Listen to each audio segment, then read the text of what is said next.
I'd like to begin this video presentation on the economy and jobs by making 2 points first of all. A good economy does not mean a money machine, and a job does not mean a money machine. A man is not a money machine, and a woman is not a money machine. Instead, we are all connected in the common good, which we call society or civilization. Too often, players in this debate are just looking for a money machine, and the economy serves a much larger purpose, to connect the entire society in the exchange of things that they need to buy, called goods, and also providing services. But it's not a money machine because it's always a two-way transaction. So if you're making money, you should be giving value for what you're getting the money for. Too often, people are just trying to hoard money, or too often, people are just trying to get money without giving work in return. And as political leaders, we want to make good economic policy. We are not there to act as someone's proxy in a negotiation with the union or with the business owners or so-called wars on women or whatever. Now, the Democrats and Obama have a lot of ideas about why the economic recovery isn't as successful as it needs to be. Number one, of course, no surprise, is the Republicans. And Al Franken would say, the lying liars. Just a joke, I guess. But seriously, it isn't so simple as just the Republicans, and here's why. If this is about economics, then you would expect the Republicans to represent their economic interests. If they didn't, the economy itself would not work. All of us need our seat at the table. And if we're not represented, again, the economy won't work. If we can't get that seat through our representatives, then our economy won't work. That puts a big expectation on our representatives, doesn't it? Senators, representatives, governors, etc., parties. I haven't heard economics discussed seriously by the Independence Party since Tom Horner was debating Mark Dayton and Tom Emmer. And I would say on the press as well. They are not living up to that, nor is our court system. Still, it begins with each one of us. Let's not pass the buck, unless it's a real buck. So who's representing your interests? And what are your interests anyway? Do you know how to go about finding out what your interests are? Will you ask your union boss, your CEO or supervisor, the Minnesota Independence Party employees, the DFL, or GOP?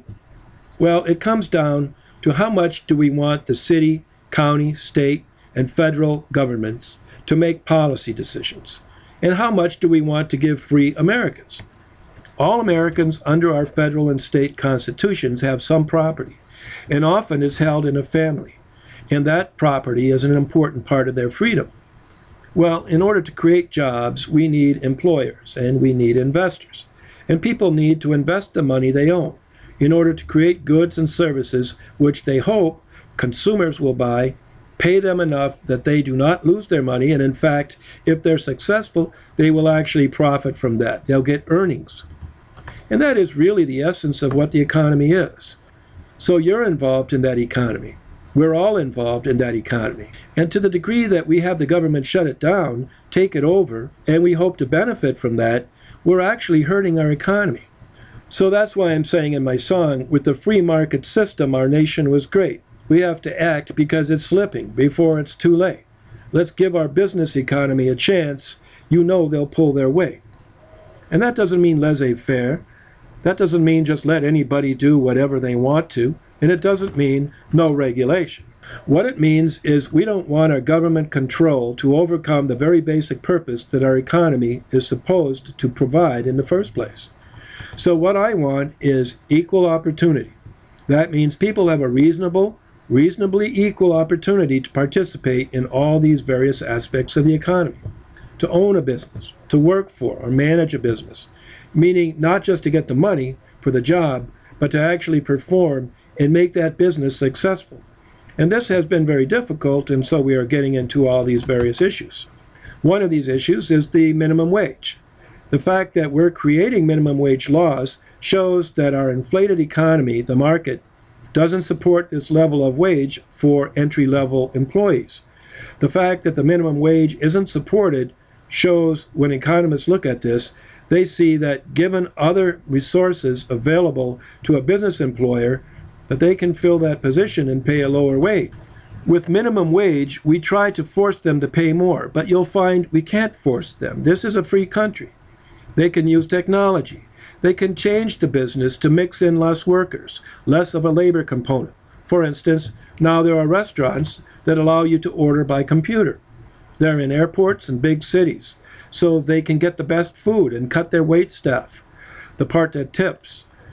This increases in areas where political activists jack up the minimum wage, raise it to artificially high and state-determined levels. There are people out there that will work for a lower wage. Now, if businesses don't get qualified employees, then they're not going to be successful in business, and they'll either go out of business or they'll lose a lot of money. So what the minimum wage laws do is boost the cost of labor for businesses, and this in turn affects their business opportunity. They cannot continue to produce as much product if they have to pay more to the employees. And yet I'm not one who says there should be no minimum wage. And again, everyone's got a part in the economy. Not just the business owners or investors, not just the employees, but all citizens, the public. So even though the property is private, it's invested in a public business enterprise which affects all of us. And so minimum wage as government policy needs to reflect good public policy that reflects the interests of the entire public. And we should ask businesses to come to the table on this and to give their point of view. And they have. And what they're telling us is that establishing strong minimum wage levels on a political basis, as the DFL has done, is going to have an impact on not just the businesses themselves, but it's going to have an impact on the whole public. It's going to have an impact on the whole economy.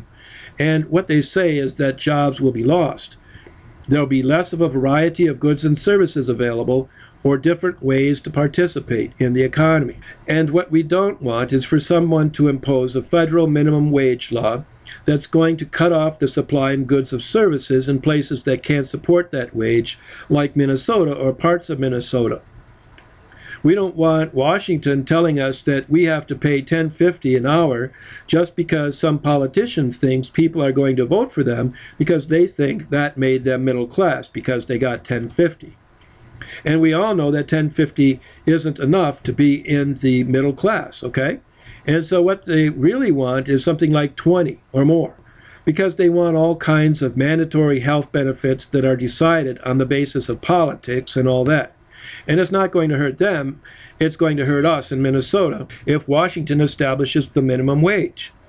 Now at the state level, the legislature has established a regime to lift the minimum wage over the next several years, providing that the Democrats continue to be elected and that the whole thing is not reversed by the Republicans. So again, we need to analyze this as to how it affects the public, all of us, including the consumers, including potential workers who may lose their jobs if they can't hire that many people.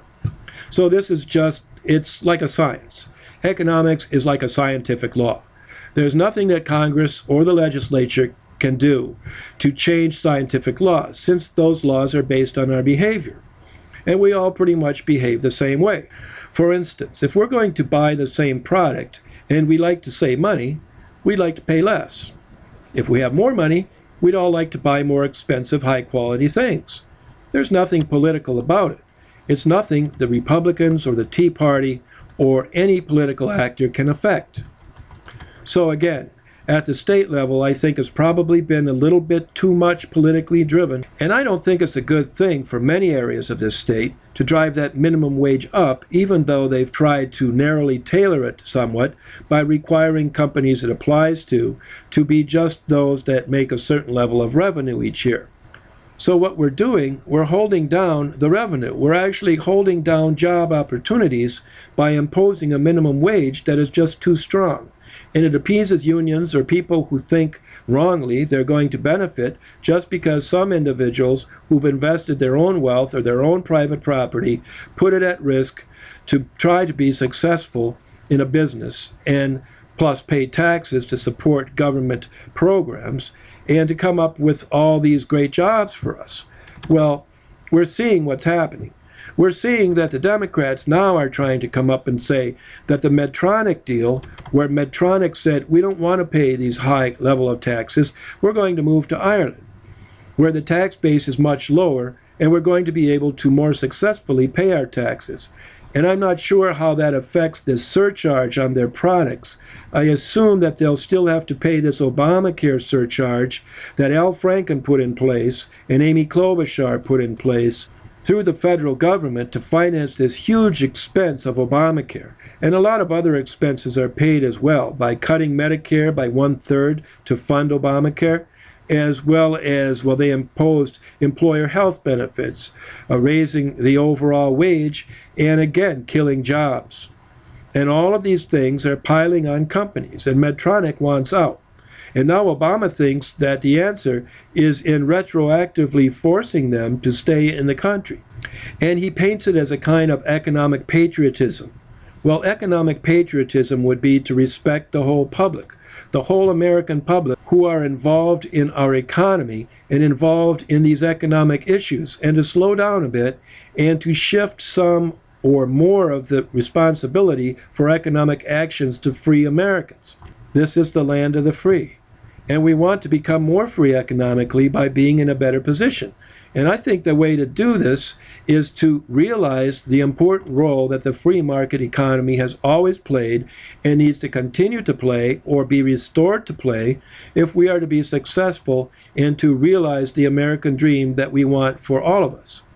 So I believe that the minimum wage at the state level needs to be cut back, and I will support the defeat of the Democrats in order to achieve this. But I said that we all need to have our seat at the table. And so what we need to do is to go back and find out what your economic interests are and express those through your representatives and through all kinds of government activity. And we need to back away from the confrontational politics over the economy, which has resulted in some very bad economic decisions, really a terrible economy, where investors are profiting primarily because they hope that overseas companies' growth will increase, not because of our success. But what we need to do is to become successful right here in the United States, in Minnesota, each and every one of us, each and every one of our communities. And the way to do that is to go back to the basics. Like I said, we need strong families where there's a mother and father for every child, where there's a faithful family, where there's strong communities, where there's real opportunity for real education, for real jobs. So we need an economy that's going to achieve that kind of public relations, real public relations, where they have good connections with consumers, with those who want to make their products better and sell them parts or supplies, or real leadership in companies to succeed locally. That's where our goal has to be in Minnesota. Now I'm going to shift to one more economic and jobs issue here. In the past, I said I don't believe either fiscal policy or monetary policy will work to create jobs in Minnesota. These kinds of changes are too broad, and by the time we hear the economy has improved because of them, it's already happened, and it did not directly help Minnesota or substantially help us. We need to take Minnesota action, not rely on the Fed or on Congress. I have said, however, that we need to reverse the growth in federal funding by cutting departments and agencies there and bringing those responsibilities back to the state level. I just gave a great example of the benefit of working locally and handling minimum wage based on economic science and a concern for the whole Minnesota economic public.